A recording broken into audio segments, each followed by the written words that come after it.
I'll be honest with you, coping with 22 dogs I find is easier than coping with one. Hi, I'm Becky and I'm the proud owner of 22 dogs. Basically, I started off, just a couple got offered to us and we took them in. Then I was training, went dog training, and people couldn't keep up with what I told them to do, and the dogs ended up coming to me and living with me. Then we ended up fostering for a Romanian Rescue, and we got some traumatised dogs and ones we obviously fell in love with, older ones like Lady here, that just, again, they ended up staying. And then we had a couple that friends had that they said, could you take them, could you look after them?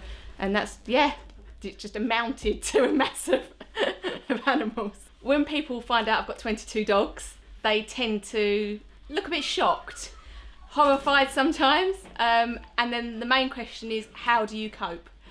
I'll be honest with you, coping with 22 dogs I find is easier than coping with one. Purely because they're a pack, they follow each other, they do what they want to do, and I let them be dogs. If they want to lay on the sofa, they lay on the sofa. If they want to dig up the garden, they'll dig up the garden. You know, I let them be dogs. It's not exactly cheap having 22 dogs. It costs £300 to £400 a month just to feed them. Day to day, it starts off really, I go out, I let them all out, deal with the other animals we've got on the farm. I go to work, I still work full time, I have to work just to keep the dogs, so it doesn't stop.